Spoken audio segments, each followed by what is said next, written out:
The hunger gnawed at Pearl Bennett's stomach as she stood at the edge of the dusty market square, clutching her worn shawl tightly around her thin shoulders. 3 days had passed since her last proper meal, and the few coins that remained in her pocket would barely buy enough flour to last another week. 6 months a widow, and the world had never felt so cold. Sweetwater Springs, Colorado, 1882, was an unforgiving place for a woman alone. The townsfolk, once friendly when her husband Thomas was alive, now passed by with averted eyes, as if her misfortune might be catching. Pearl had sold nearly everything of value: her wedding silver, Thomas's pocket watch, even her mother's lace tablecloth, but the debts her husband had left behind consumed it all like hungry flames. Pearl's gaze drifted over the market stalls, the colorful array of vegetables and fresh baked bread making her mouth water. The smell of roasting meat from the butcher's stand was almost unbearable. Her vision blurred slightly, a combination of hunger and unshed tears. "Madam, are you feeling unwell?" The deep voice startled her, and Pearl turned to find herself looking up at a tall man with sun-bronzed skin and concerned eyes the color of a summer sky. His broad shoulders were draped in a dusty trail coat, and the Stetson he wore cast a shadow over his features, but she could see kindness there. "I'm quite all right, thank you," Pearl replied, straightening her spine and summoning what dignity she could. "Just catching my breath." The stranger's eyes lingered on her face, then moved to her threadbare dress and the thin gold band still adorning her left hand. "Name's Ryder Callahan," he said, removing his hat in a gesture of respect. "Just rode in from up north." "Pearl Bennett," she responded automatically, then wondered why she'd bothered. Social niceties seemed so pointless when one was contemplating which was worse, starving or begging. "Mrs. Bennett," he acknowledged with a slight nod. "Would you allow me to buy you some lunch? I'm new in town and could use some company." Pride warred with necessity inside Pearl's chest. She had been raised never to accept charity, but the hollow feeling in her stomach was becoming impossible to ignore. Before she could respond, her traitorous stomach growled loudly enough for both of them to hear. A flush crept up her neck, and she watched as Ryder Callahan's expression softened. There was no pity in his eyes, only a simple understanding that somehow made it easier to accept what he offered. "I would be grateful for the company, Mr. Callahan," Pearl finally said, her voice barely above a whisper. With a smile that transformed his weathered face, Ryder guided her toward a food stall where a round-faced woman was serving bowls of hearty stew. "2, please," he said, placing coins on the wooden counter. The aroma nearly made Pearl light-headed. They sat on a bench beneath the spreading branches of an old oak tree, Pearl trying not to devour the stew too quickly despite her desperate hunger. Ryder ate his own portion slowly, occasionally glancing at her with those thoughtful blue eyes. "Been in Sweetwater Springs long?" he asked between bites. 3 years, Pearl replied. "My husband and I came west from Pennsylvania after we married."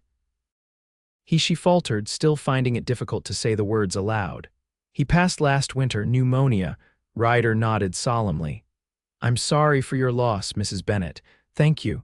Pearl focused on her stew, not wanting to see the sympathy in his eyes. When she'd finished, feeling human again for the first time in days, she asked, "What brings you to our town, Mr. Callahan?" "Looking for work," he said. "I've been moving cattle for the past 5 years, but I'm hoping to settle somewhere. Heard there might be opportunities here." Pearl couldn't help the small, bitter laugh that escaped her lips. "Sweetwater Springs isn't kind to newcomers, Mr. Callahan, especially those without connections." "Call me Ryder," he said, setting his empty bowl aside, "and I don't mind a challenge, Mrs. Bennett." "Pearl," she corrected automatically.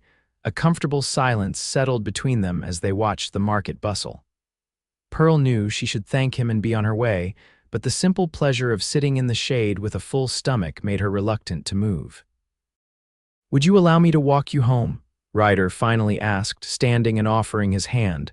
Pearl hesitated, knowing the pitiful cabin she now occupied would reveal too much of her circumstances. "That's not necessary." "I insist," he said, his expression brooking no argument.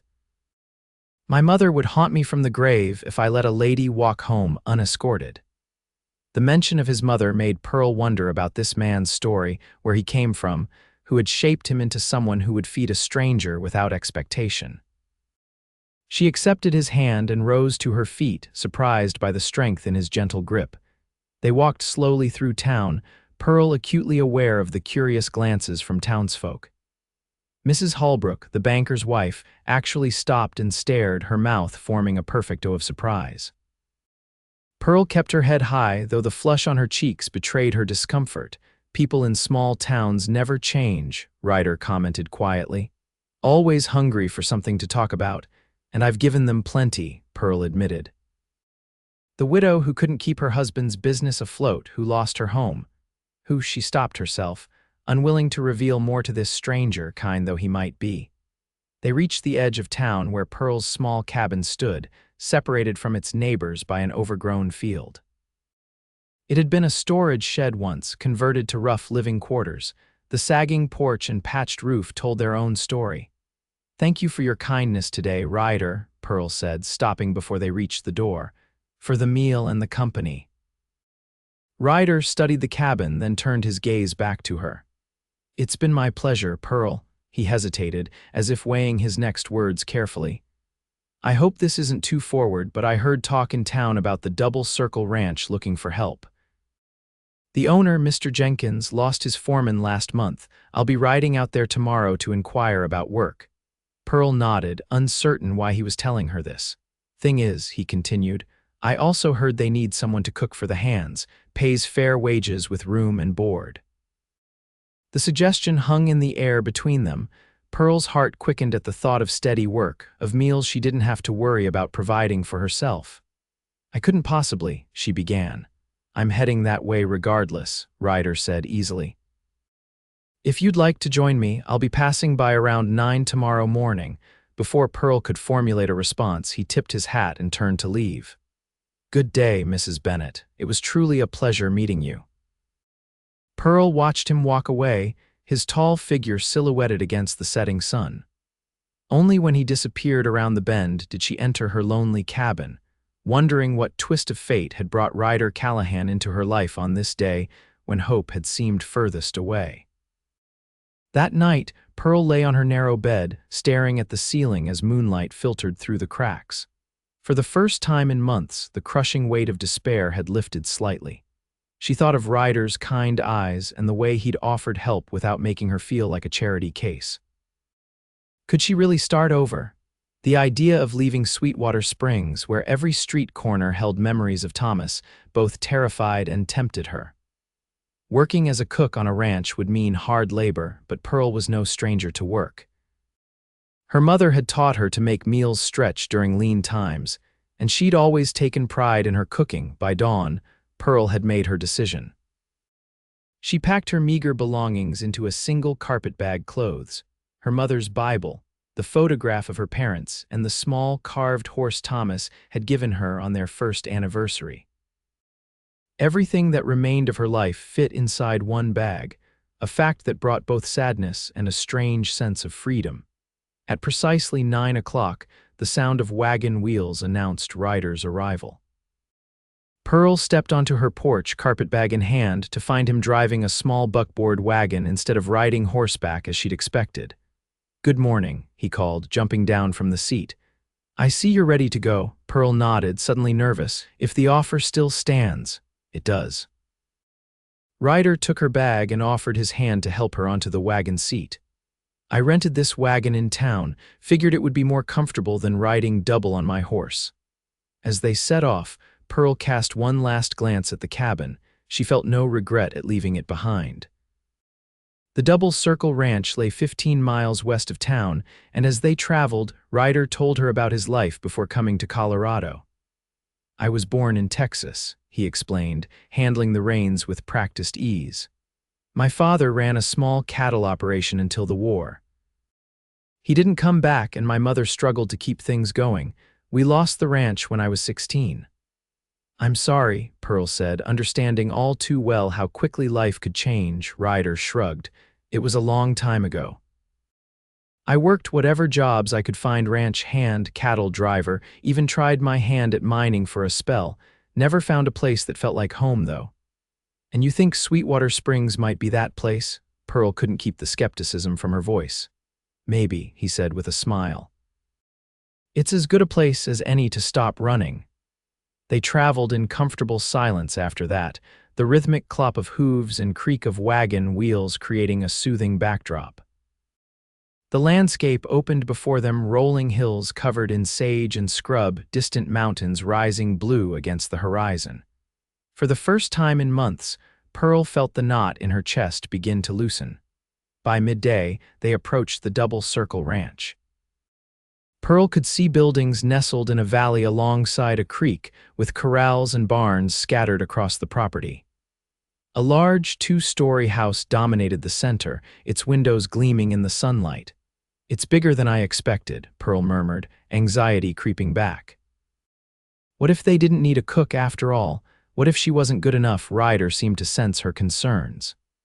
"Jenkins runs one of the largest operations in the county. From what I hear, he's fair but expects hard work."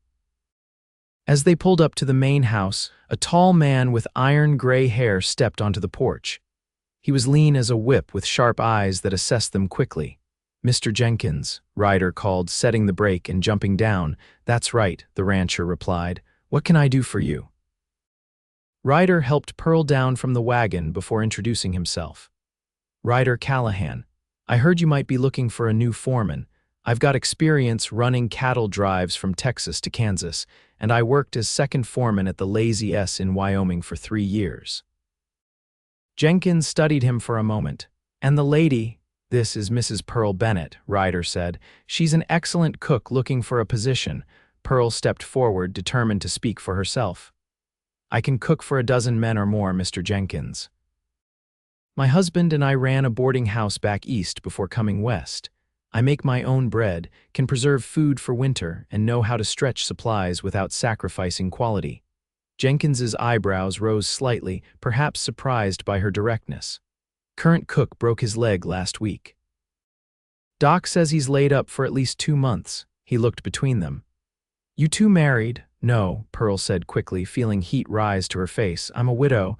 "I see." Jenkins scratched his chin thoughtfully. "Well, I don't normally hire women for the ranch, especially unattached ones. Causes complications with the hands." Pearl's heart sank, but before she could respond, Ryder spoke up. "Mrs. Bennett is my wife," he said firmly. Pearl turned to him in shock, words failing her completely.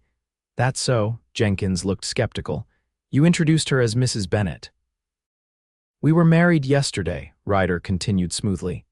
"Haven't had time to sort out the name change, right, dear?" Pearl stared at him, mind racing. What was he doing? Yet something in his steady gaze asked for her trust, and to her own surprise, she found herself nodding. "Yes," she managed. It was a small ceremony. Jenkins looked between them again, clearly not entirely convinced but seemingly unwilling to press the issue. "Well, I need a foreman and a cook. If you're both qualified, I don't much care about the rest. You can have the small cabin by the creek. Previous foreman lived there. Has 2 rooms, so it'll do for a couple." He named a wage for each of them that was more than fair, and Pearl felt a surge of hope so powerful it nearly made her dizzy. "When can you start?" Jenkins asked. "Right away," Ryder answered, and Pearl nodded in agreement. "Good. Mrs. Callahan, the cookhouse is over yonder. You'll need to have supper ready for 12 men by 6 o'clock. Callahan, come with me and I'll show you what needs doing." As Jenkins turned and headed toward the barns, Ryder looked at Pearl with an apologetic smile. "I'll explain later," he whispered, then followed the rancher, leaving Pearl standing alone with her carpetbag and 1,000 questions. The cookhouse was a long, low building with a large kitchen at one end and a dining area with 2 wooden tables at the other.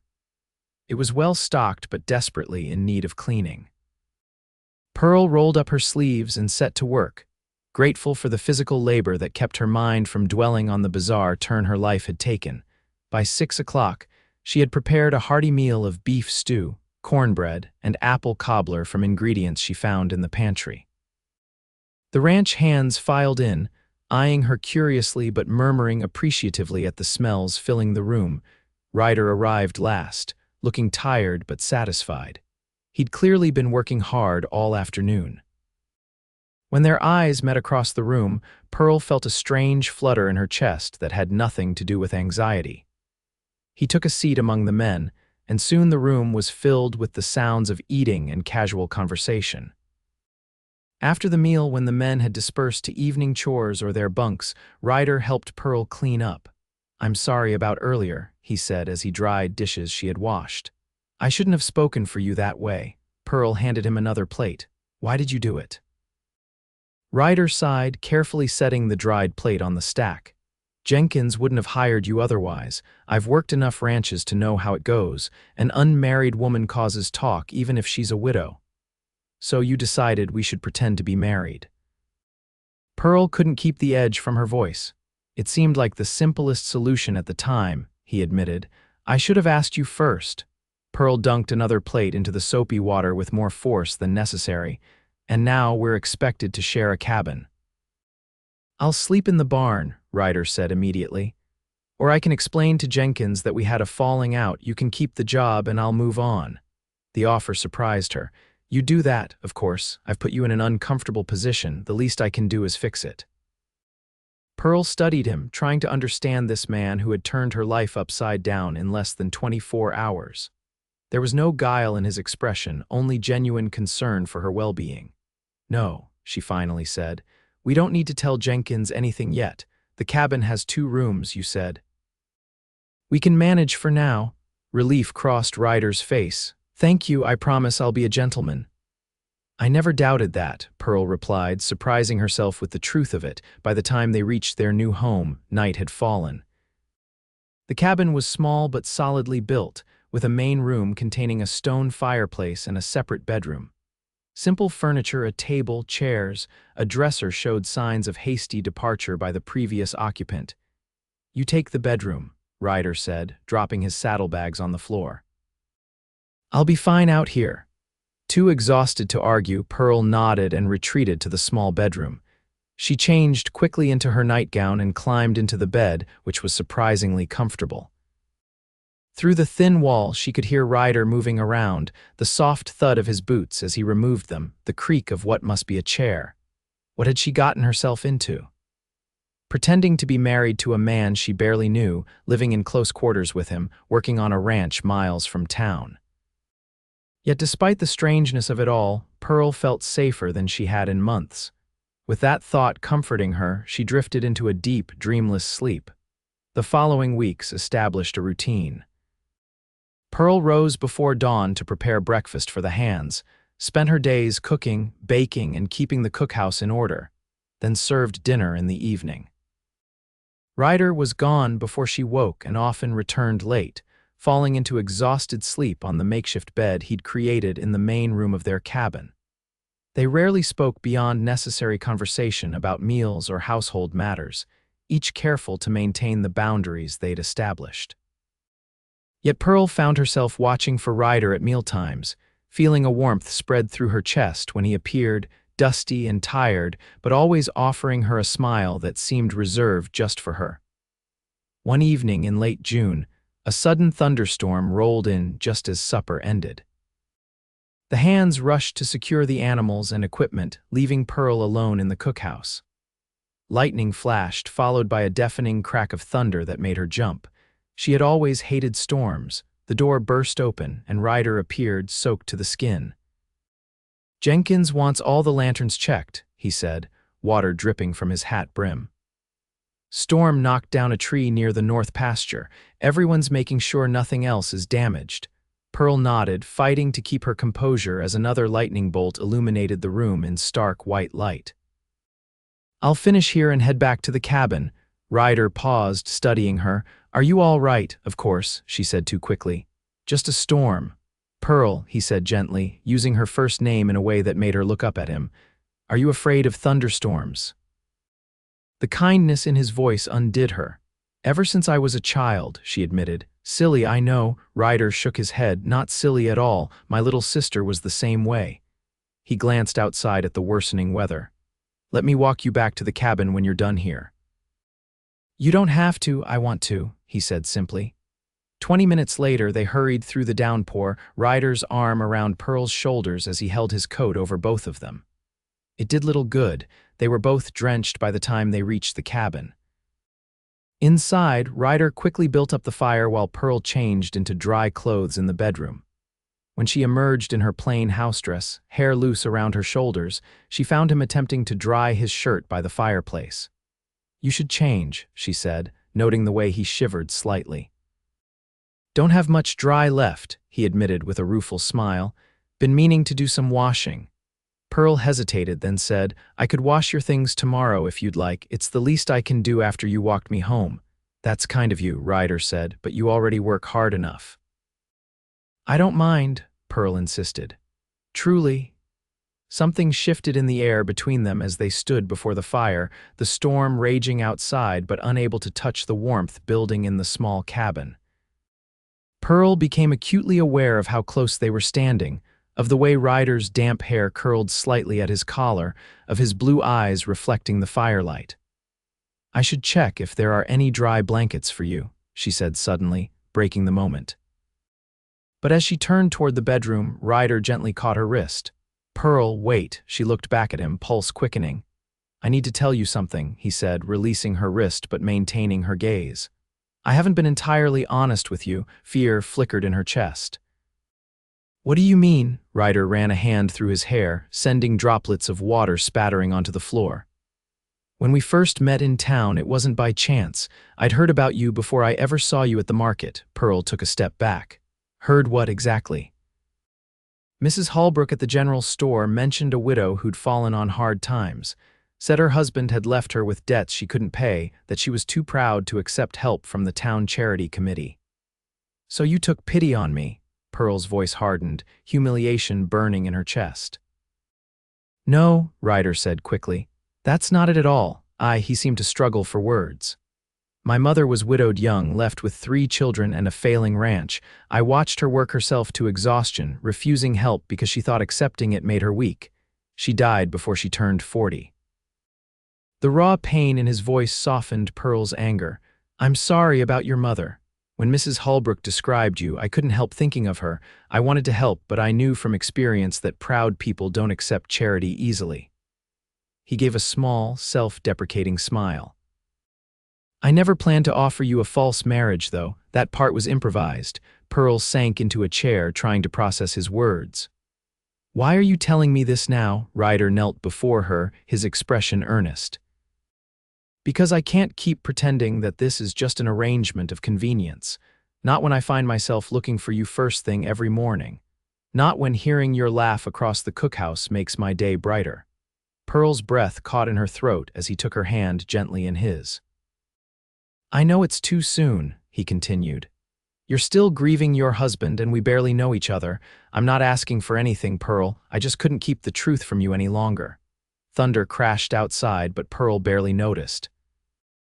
All she could focus on was the warmth of Ryder's hand holding hers, the sincerity in his eyes, the way her name sounded when he said it.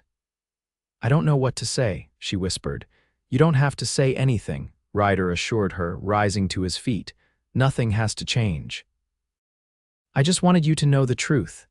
As he turned to move away, Pearl found herself standing, reaching for his arm. "Ryder."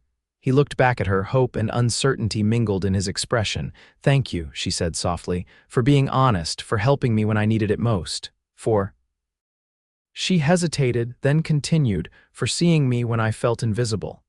Ryder's smile was like sunrise after the longest night.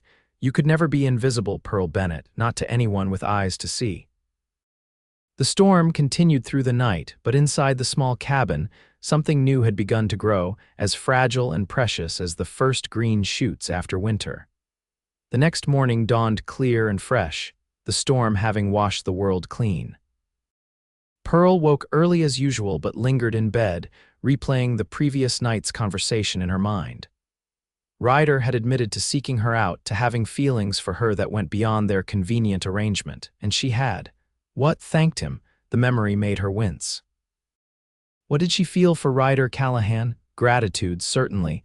respect for his hard work and kindness, admiration for his straightforward nature, but was there more?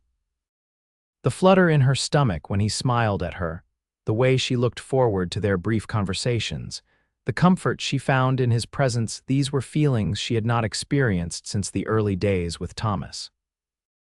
The thought of her late husband brought a familiar pang, but to Pearl's surprise, it was not as sharp as before. Thomas had been a good man, in many ways ambitious, handsome, with dreams as big as the western sky. But he had also been restless, always chasing the next opportunity, leaving Pearl to manage their home and finances while he pursued his ventures.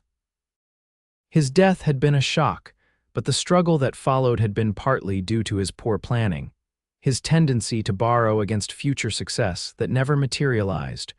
Ryder was different, steady, reliable content with simple things. He worked hard without complaint, treated everyone with respect, and seemed to find joy in helping others. In just a few weeks, he had transformed the Double Circle Ranch, organizing the hands more efficiently, improving the cattle management, earning Jenkins's trust and the respect of the other workers. Pearl rose and dressed quickly, knowing the hands would be expecting breakfast soon. When she entered the main room, she found it empty, Ryder's blankets already neatly folded on the chair he used as a bed. A small piece of paper lay on the table, weighted down by a cup. Pearl picked it up, her heart quickening as she read the simple message. Gone to check fence lines damaged in the storm. Might be late for supper. Hope you slept well. Just a practical note, yet Pearl found herself smiling as she tucked it into her pocket before heading to the cookhouse. The day passed in a blur of activity.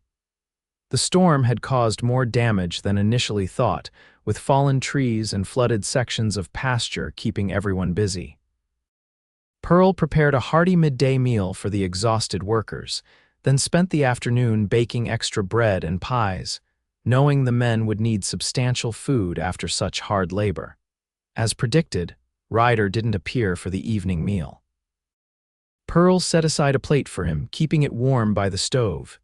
It was past 9 when he finally entered the cookhouse, mud-splattered and weary but offering a tired smile when he saw her. "You didn't have to wait up," he said, removing his hat. "I saved you some supper," Pearl replied, retrieving the plate. "Sit before you fall down."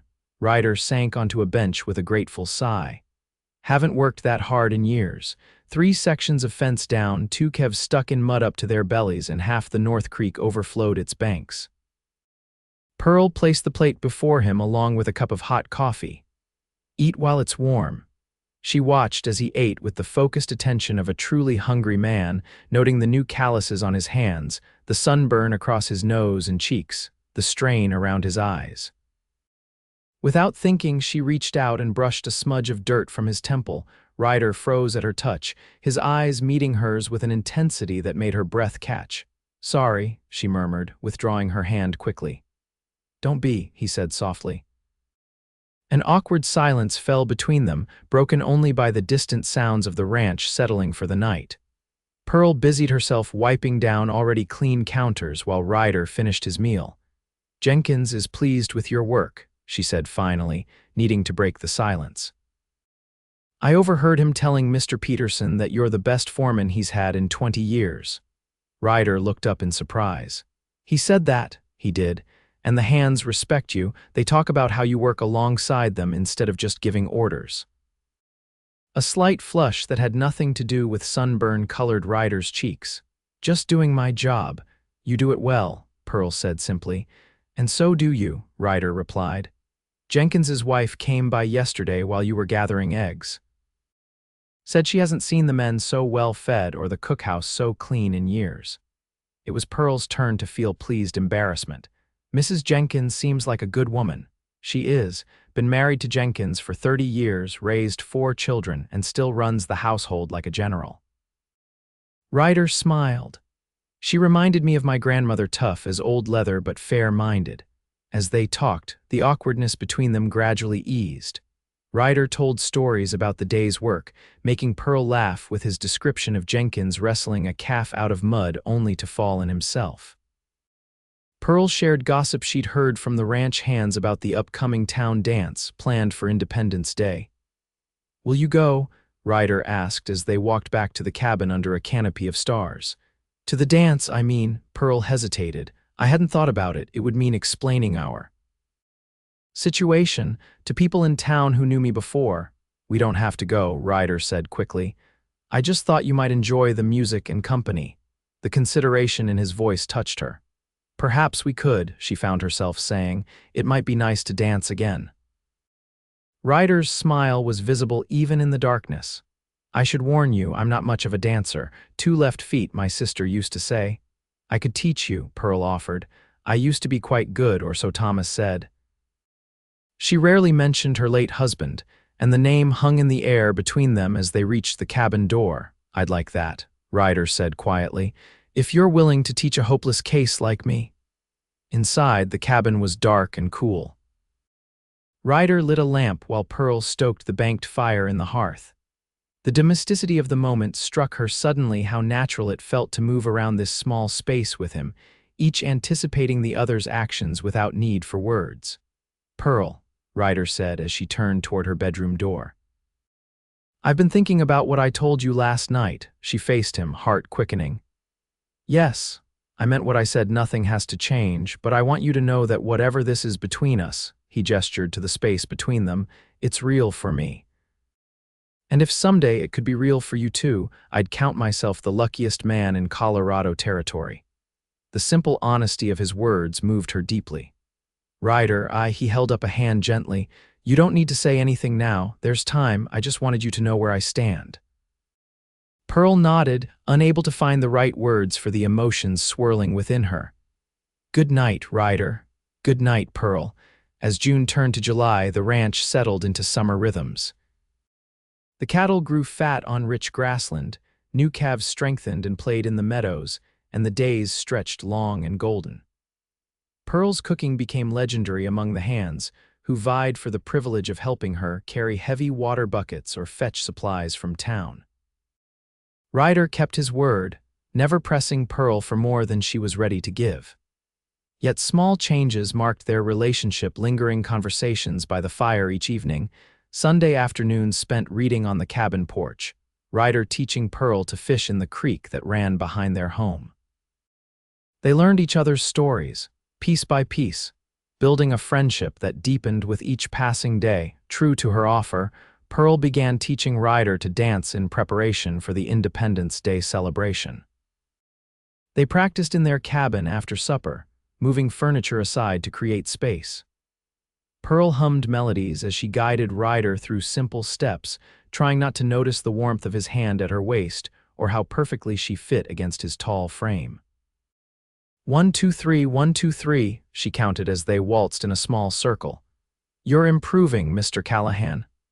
"I have an excellent teacher, Mrs. Callahan," he replied with a grin, using the name they maintained for the ranch's benefit. Pearl stumbled slightly at his use of the false name, and Ryder steadied her with a concerned look. "I'm sorry, that was thoughtless of me." "No," Pearl said quickly. "It's fine. We need to be comfortable with it if we're to convince people in town." Ryder nodded, but his expression remained troubled. "Pearl, I've been meaning to ask, are you sure you want to continue this pretense? We could tell Jenkins the truth. I believe he values our work enough now that he wouldn't dismiss us." The question caught Pearl off guard. "Do you want to end it?" "That's not what I asked," Ryder said gently. "I'm concerned about you, about placing you in a position where you have to lie." Pearl considered his words carefully. The truth was, she had grown so comfortable in their arrangement that she rarely thought of it as pretense anymore. The small cabin felt like home, her days had purpose, and Ryder's presence in her life brought a contentment she had not expected to find again. "I'm not ready to end it," she admitted finally. "Unless you are," relief washed over Ryder's face. "No, not at all." They resumed their dance practice, but something had shifted between them, an acknowledgement that what had begun as necessity had become choice. The 4th of July dawned clear and hot. The Double Circle Ranch hands had the afternoon off for the celebration in town, and excitement ran high. Pearl spent the morning preparing food to contribute to the community feast: 3 apple pies, 2 loaves of bread, and a large pot of baked beans. For the occasion, she wore her best dress, a blue cotton with white trim that she had carefully mended and pressed. It was several years out of fashion, but it was clean and becoming. She had even splurged on a ribbon for her hair from the peddler who visited the ranch the previous week. Ryder whistled appreciatively when she emerged from the bedroom. "You look beautiful," he said, his eyes warm with admiration. Pearl felt a blush rise to her cheeks. "Thank you. You clean up rather well yourself." It was true Ryder had shaved carefully, slicked back his hair, and donned a clean shirt and vest. He looked handsome and solid, the kind of man who turned heads without trying. They rode to town in the wagon, joining the stream of families heading toward Sweetwater Springs for the celebration. Pearl felt a flutter of anxiety as they approached. This would be her first public appearance in town since leaving 3 months ago, and her first time presenting herself as Ryder's wife to people who knew her history. "Nervous?" Ryder asked quietly as they neared the town square. "A little," Pearl admitted. "People will talk." "Let them," he said with a shrug. "What matters is that we know who we are." His simple confidence steadied her. By the time they reached the festively decorated square, Pearl felt ready to face whatever came. The celebration was in full swing. Bunting and flags adorned every building. Tables groaned under the weight of food. Children ran laughing through the crowd, and a small band played patriotic tunes. Pearl helped arrange their contributions on the community tables while Ryder secured the wagon. "Pearl Bennett, is that you?" The familiar voice made Pearl turn to find Mrs. Holbrook approaching, curiosity evident in her expression. "Mrs. Holbrook, how lovely to see you," Pearl replied, summoning a warm smile. "Though it's Pearl Callahan now." The older woman's eyebrows shot up. "Callahan, you've remarried?" "Yes, to Ryder Callahan. We're working at the Double Circle Ranch now. I'm cooking for the hands, and Ryder is the foreman." Mrs. Holbrook's gaze shifted to something over Pearl's shoulder, and her expression changed to one of appreciation. Well. You certainly didn't waste any time, did you?" Before Pearl could respond to the barbed comment, she felt Ryder's presence beside her, his hand coming to rest lightly at the small of her back. "Mrs. Holbrook," he greeted politely, "I see you've been catching up with my wife." The possessive term sent a shiver through Pearl that had nothing to do with the summer heat. "Mr. Callahan," Mrs. Holbrook replied, assessing him openly. "I was just expressing my surprise at your hasty marriage." Pearl was still in deep mourning when she left town, as I recall. Ryder's expression remained pleasant, but Pearl felt his hand tense slightly against her back. "Sometimes life brings unexpected blessings," he said smoothly. "I count meeting Pearl as the greatest one of my life." The sincerity in his voice was unmistakable, causing Mrs. Holbrook to blink in surprise and Pearl to look up at him with wonder. "Well," Mrs. Holbrook said after a moment, clearly disappointed by their united front, "I should check on the lemonade stand. The church ladies are in charge this year, and they tend to be heavy-handed with the sugar." As she bustled away, Pearl let out a breath she hadn't realized she was holding. "That wasn't as bad as I expected." Ryder's hand remained at her back, a warm presence that anchored her. "She'll spread the word faster than a telegraph. By sunset, everyone will know that Pearl Bennett is now Pearl Callahan, happily married and prospering." "Is that what we are?" Pearl asked softly. "Happy?" Ryder looked down at her, his blue eyes serious. "I am, are you?" The question hung between them, weighted with all that remained unspoken. Before Pearl could answer, they were interrupted by the mayor announcing the commencement of the traditional reading of the Declaration of Independence. Throughout the afternoon, Pearl was aware of curious glances and whispered conversations as news of her marriage spread. Some old acquaintances greeted her warmly, expressing delight at her good fortune. Others kept their distance, perhaps remembering how they had ignored her struggles after Thomas's death. Pearl found she cared less than she had expected. With Ryder beside her, solid and attentive, the opinions of Sweetwater Springs seemed far less important than they once had. As evening approached, lanterns were lit around the square and the band struck up dance tunes. Couples began to take to the wooden platform that had been erected for the occasion. "Shall we see if those dance lessons paid off?" Ryder asked, offering his hand to Pearl. She placed her fingers in his, allowing him to lead her to the dance floor. As they took their positions among the other couples, Pearl felt a momentary panic. What if people could tell their marriage was a pretense? What if their awkwardness gave them away? But when Ryder drew her into his arms and began to move with surprising grace to the waltz, all her concerns faded. He held her with confidence, guiding her through the steps they had practiced, his eyes never leaving hers. "You've been holding out on me, Mr. Callahan," Pearl said as he executed a perfect turn. "You dance remarkably well for a man with 2 left feet," Ryder grinned. "I had proper motivation to learn." As they moved together under the stars, surrounded by the music and laughter of the celebration, Pearl felt something shift within her heart, the last barriers of grief and fear giving way to the possibility of new happiness. When the dance ended, Ryder kept hold of her hand. "Would you like to walk for a bit? It's getting crowded here." Pearl nodded, and they slipped away from the main celebration, strolling toward the quieter end of town. The night air was warm, filled with the scent of summer flowers and distant fireworks. They walked in comfortable silence until they reached the small church where Pearl had once attended services with Thomas. "Would you like to rest a moment?" Ryder asked, indicating the simple wooden bench beneath an old elm tree.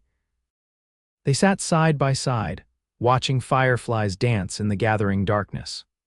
Pearl was acutely aware of Ryder's presence beside her, the steady rhythm of his breathing, the clean scent of soap that clung to his skin, the way his shoulder brushed against hers when he shifted. "Pearl," Ryder said finally, his voice low and serious, "there's something I need to say." She turned to face him, heart quickening at his tone. "What is it?" Ryder took her hands in his expression earnest in the dim light. "These past months with you have been the happiest of my life. What began as an arrangement has become so much more to me. I know you're still healing from losing Thomas, and I would never rush you, but I want you to know that my feelings for you are real and true." Pearl's breath caught as Ryder continued, his voice growing more certain with each word. "I love you, Pearl Bennett, not as part of some pretense or convenient arrangement, but deeply and completely. If you need more time, I'll wait. If you can never return those feelings, I'll understand, but I couldn't keep the truth in my heart any longer." Tears filled Pearl's eyes, not of sadness, but of a joy so intense it overwhelmed her. "Ryder," she whispered, struggling to find words for the emotions flooding through her. Misinterpreting her tears, Ryder began to withdraw his hands. "I'm sorry, I shouldn't have spoken so plainly." Pearl tightened her grip, not letting him pull away. "No, please, I'm not upset." She took a deep breath, gathering her courage. "When Thomas died, I thought my heart died with him. I couldn't imagine ever feeling love again, ever wanting to build a life with someone new." Ryder watched her intently, hope and fear mingled in his expression. "But you changed that," Pearl continued softly. "With your kindness, your strength, your quiet ways that speak louder than words, you offered me help when I needed it most without making me feel like a charity case. You gave me your name when it served no purpose but to protect me. You've been patient and understanding and—" She faltered, then said simply, "And I love you too, Ryder Callahan, not out of gratitude or convenience, but because of who you are." The joy that transformed Ryder's face was like sunrise breaking over the mountains. "Pearl," he breathed, reaching to cup her cheek gently. "May I kiss you? For real this time, not for anyone watching, but just for us." In answer, Pearl leaned forward, closing the distance between them. Their lips met in a kiss that started soft and sweet, but quickly deepened with months of unspoken longing. Ryder's arms encircled her, drawing her closer, and Pearl felt as though she had finally found her way home after a long journey.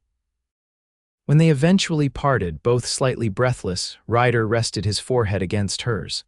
"I never want to pretend again," he murmured. "I want our marriage to be real in law and in truth." "So do I," Pearl whispered back, her heart fuller than she had believed possible.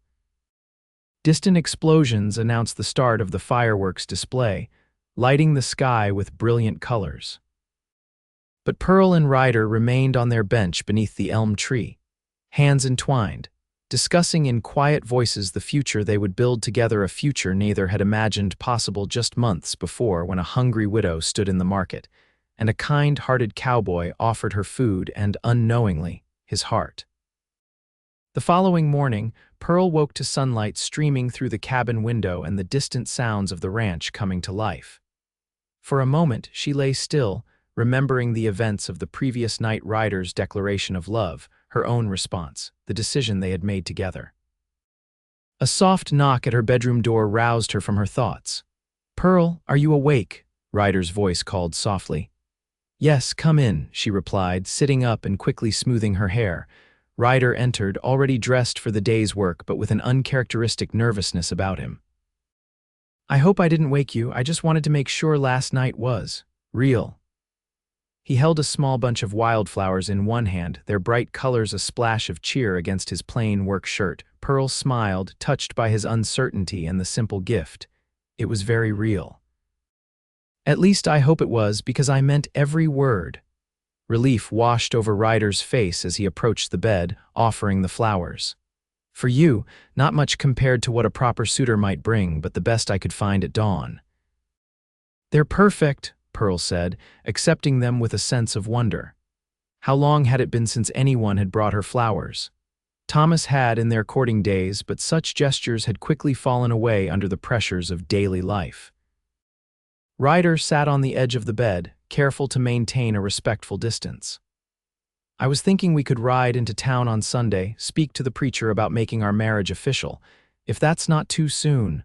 "Sunday would be perfect," Pearl agreed, her heart warming at his consideration. Always giving her choices, never presuming. "And after," Ryder continued, a hint of nervousness returning to his voice, "perhaps we could look into building our own place. Jenkins mentioned 40 acres on the east side of the ranch that he might be willing to sell. Nothing fancy to start with, just a small homestead, but someday." He trailed off, watching her face carefully. Pearl reached for his hand, entwining her fingers with his. "A place of our own sounds wonderful." They sat in companionable silence for a moment, both marveling at how drastically their lives had changed in the span of a few months. "I should get to work," Ryder said finally, though he made no move to leave. "The men will be wondering where I am." "And I should start breakfast," Pearl agreed, equally reluctant to break this moment. Ryder leaned forward slowly, giving her time to pull away if she wished. When she didn't, he kissed her gently, a brief touch of lips that held the promise of a lifetime of such moments to come. "I'll see you at breakfast, Mrs. Almost Callahan," he said with a smile as he rose to leave. "I'll be there, Mr. Callahan," Pearl replied, her cheeks flushed with happiness. After Ryder left, Pearl dressed quickly, pinning the wildflowers to her apron before heading to the cookhouse. As she prepared breakfast for the ranch hands, she found herself humming, earning curious glances from the men who wandered in for coffee before starting their day. "You're in a mighty fine mood this morning, Mrs. Callahan," observed Henry, the oldest of the hands, as she served him a heaping plate of eggs and bacon. "It's a beautiful day," Pearl replied simply, but her smile said more than words could express. By mid-morning, word had spread throughout the ranch about the Callahans' plans to make their marriage official with a proper ceremony. Mrs. Jenkins appeared in the cookhouse just before lunch, her normally stern expression softened with approval. "About time," she declared, setting a basket on the counter. "Jenkins and I were beginning to wonder if you two were actually married at all." Pearl froze, a spoon halfway to the stew pot. "What do you mean?" Mrs. Jenkins snorted softly. "My dear, I've been married 40 years. I know what newlyweds look like, and you two were about as married as my cat and dog." At Pearl's stricken expression, she added more gently, "Don't worry, we figured you had your reasons. Jenkins said as long as you both did your jobs well, it wasn't our business to pry." Relief flooded through Pearl. "We never meant to deceive you or Mr. Jenkins. It just happened." "Life often does that," Mrs. Jenkins said with surprising wisdom. "Throws you together with someone unexpected and watches to see what you make of it." She patted the basket she had brought. "Wedding present, my grandmother's quilt pattern and some fabric to start you off. Every bride should have a wedding quilt." Tears sprang to Pearl's eyes at the unexpected kindness. "Thank you," she managed, deeply touched. Mrs. Jenkins waved away her thanks. "Just invite us to the ceremony. And make sure that man of yours builds you a proper house, not some cowboy shack." After Mrs. Jenkins left, Pearl opened the basket to find beautiful pieces of fabric in blues and greens, along with detailed instructions for a complex star pattern. The gift represented hours of work ahead, but the thought of creating something lasting for the home she would share with Ryder filled her with anticipation. The days leading up to Sunday passed in a blur of normal activity, overlaid with extraordinary happiness. Pearl and Ryder continued their duties at the ranch, but the knowledge of their upcoming ceremony infused every interaction with special meaning. At night, they sat together on the porch of their cabin, planning their future in quiet voices as the stars appeared overhead. On Sunday morning, they rode into town in the ranch wagon, dressed in their best clothes. Pearl wore the same blue dress she had worn for the Independence Day celebration, freshened with a new white collar she had hastily sewn. Ryder had borrowed a proper suit coat from Jenkins, who was broader but close enough in height that the fit wasn't too noticeable. The church was quiet when they arrived, the regular service having ended an hour earlier. Reverend Miller welcomed them warmly into his office, not showing any surprise when they explained their situation that they had been presenting themselves as married, but wished to make it legal before God and the community. "The Lord works in mysterious ways," the Reverend said with a smile. "I've seen marriages begin with less promising foundations than yours and thrive for decades." The ceremony was simple and brief. With only Reverend Miller and his wife as witnesses, Pearl and Ryder exchanged vows in the small church, sunlight streaming through the stained glass windows and casting rainbow patterns across the wooden floor. "I, Ryder James Callahan, take you, Pearl Elizabeth Bennett, to be my lawfully wedded wife," Ryder said, his voice steady and sure as he held Pearl's hands in his. "To have and to hold from this day forward, for better, for worse, for richer, for poorer, in sickness and in health, to love and to cherish, till death do us part." When it was Pearl's turn to speak the words, she found her voice trembling with emotion, but her heart was certain. This was right. This was where she belonged. "By the power vested in me," Reverend Miller pronounced finally, "I now pronounce you husband and wife. You may kiss your bride." Ryder's kiss was gentle but filled with promise, sealing their vows before God and each other. As they signed the marriage certificate, making official what their hearts had already decided, Pearl felt a sense of completion she had not expected. This was not an ending, but a beginning, the start of a journey they would make together. After thanking the Reverend and his wife, they emerged from the church to find a small group waiting for them, Mr. and Mrs. Jenkins, several of the ranch hands who had ridden into town for the occasion, and even Mrs. Holbrook, who approached with what appeared to be a genuine smile. "Congratulations," she said, offering Pearl a small package wrapped in brown paper. "A little something for your kitchen. Every new bride needs good spices." Touched by the gesture from a woman who had previously been so judgmental, Pearl accepted the gift gratefully. "Thank you, Mrs. Holbrook." "That's very kind." One by one, the well-wishers offered congratulations and small tokens, a carved wooden spoon from Henry, a bottle of good whiskey from Jenkins, for when the work is done, a lace handkerchief from Mrs. Jenkins to complement the quilt materials. "We didn't expect gifts," Ryder said, clearly moved by the generosity of people they had known for such a short time. "That's what community is for," Jenkins replied gruffly, "supporting each other through life's important moments." The small celebration continued at the town's only restaurant, where Jenkins insisted on buying dinner for everyone. Pearl sat beside Ryder, their shoulders touching, still marveling at the turn her life had taken. 6 months ago, she had stood hungry and alone in the market square, seeing no future beyond day-to-day survival. Now she was surrounded by friends, married to a man who loved her completely, with plans and dreams stretching out before them like an open road. As they drove back to the ranch in the late afternoon, the golden light of the setting sun bathed the landscape in warm hues. Pearl leaned against Ryder's shoulder, contentment washing over her. "Happy, Mrs. Callahan?" Ryder asked, the name now true in every sense. "Completely, Mr. Callahan," she replied, smiling up at him. "Though I still can't quite believe how we got here." Ryder guided the horses around a bend in the road, his expression thoughtful. "I've been thinking about that. Some might call it chance that I happened to be in town the day you were at the market, but I think it was more than that." "What do you mean?" Pearl asked, curious about his sudden philosophical turn. "My mother used to say that God puts people in our path when we need them most," Ryder explained. "That day, I wasn't planning to stay in Sweetwater Springs. I was just passing through, heading north to Wyoming, but something made me stop, made me notice you."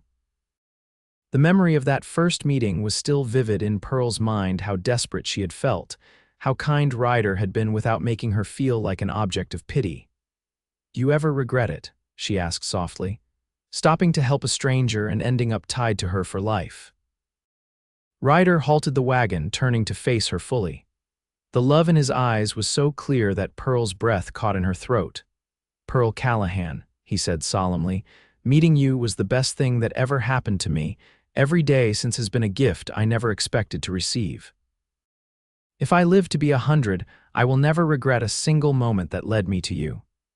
Words failed Pearl in the face of such devotion. Instead, she leaned forward and kissed him, trying to convey through touch all the love she felt but couldn't express. When they finally continued their journey home, and it was home now, this place they had found together, the first stars were appearing in the darkening sky.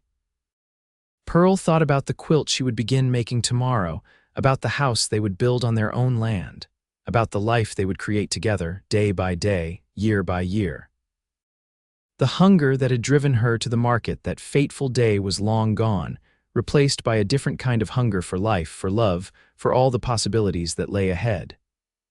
And beside her sat the man who had first fed her body, then her spirit, and finally her heart.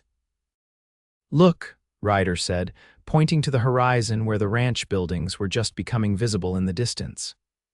"Jenkins said we could start building on that east parcel whenever we're ready.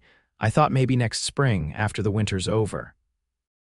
"Next spring would be perfect," Pearl agreed, imagining a small house with a garden, perhaps children someday, a place of their own carved from the wild beauty of the Colorado foothills.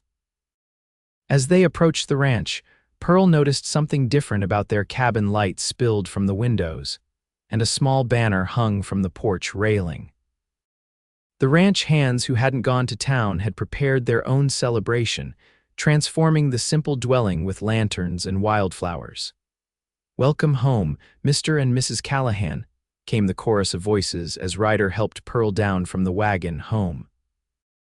The word resonated in Pearl's heart as she looked at the smiling faces around them, at the cabin that had sheltered the beginning of their love story, at Ryder standing proud beside her.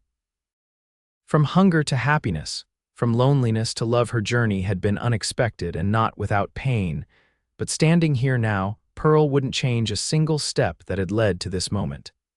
As night fell completely over the Double Circle Ranch, the celebrations continued with music and laughter.